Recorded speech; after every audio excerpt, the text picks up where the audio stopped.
এটা ছিল আসলে সিলেট থেকে আসার পথে একটা রেস্টুরেন্ট। এই রেস্টুরেন্টে আসলে আমরা একটু বিরতিতে নেমেছিলাম। আর রেস্টুরেন্টটা ছিল আপনার দোতলায়। রেস্টুরেন্টটার নামটা আমার এই মুহূর্তে মনে আসছে না। রেস্টুরেন্টটা আসলে আপনাদের একটু দেখাচ্ছি। রেস্টুরেন্টটা ছিল আসলে খুবই পরিপাটি, সাজানো গুছানো। তখন অবশ্য রাত অনেকটাই বাজে, তাই হয়তো বা লোকজন নাই বললেই চলে, শুধু আমরাই আসলে ওখানে।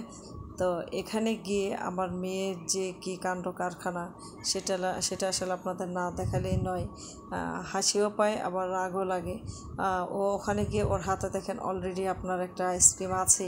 তারপর ওখানে গিয়ে ওখানে দেখতেছে হচ্ছে যে আমি এই পাশে ডেকোরেশনটা দেখাই, আমি আপনাদের দেখাচ্ছি। এই যে ছাত্রী আসলে এমন ভিড় করে দাঁড়িয়েছে, আসলে দেখা যাচ্ছে না। এই পাশে আসলে আছে একটা ফাস্টফুডের মতো কিছু বার্গার, তারপর হচ্ছে কিছু ড্রিঙ্কস। এই যে হয়তো বা ওখানকার খালা উনি কাজ করেন, উনি দাঁড়িয়েছেন। তা এই ফাঁকেতে আমি একটু ভিডিও করে নিচ্ছি নিজের ছবিটাও, যেহেতু এখানে একটা মিরর আছে। মিররের সামনে গিয়ে আমি আসলে নিজের ছবিটাও দেখাতে আসলে ভুল করিনি। দেখা যাচ্ছে যে আমি ভিডিও করতেছি, ওইটা আসলে মিররে দেখা যাচ্ছে। তা এক ঢিলে আসলে দুই পাখি মারা যাকে বলা হয়। তো সেই রকমই অবস্থা। এই যে আমার মেয়ে দেখেন আস্তে আস্তে কী বলতেছে, ওর হাতে অলরেডি একটা আইসক্রিম আছে।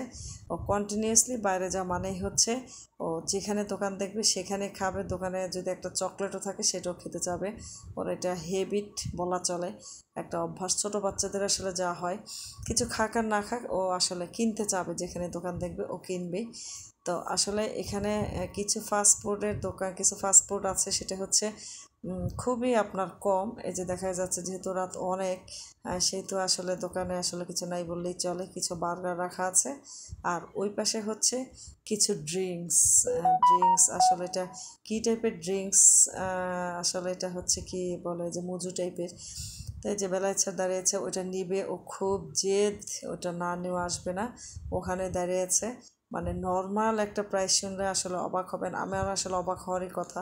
নর্মাল একটা ড্রিঙ্কস যেটা আমরা বাইরে থেকে আপনার 50-60 টাকাতে কিনি, সেটা ওখানে আসলে 250-300 টাকা, মানে 3 ডবল দাম ওটা।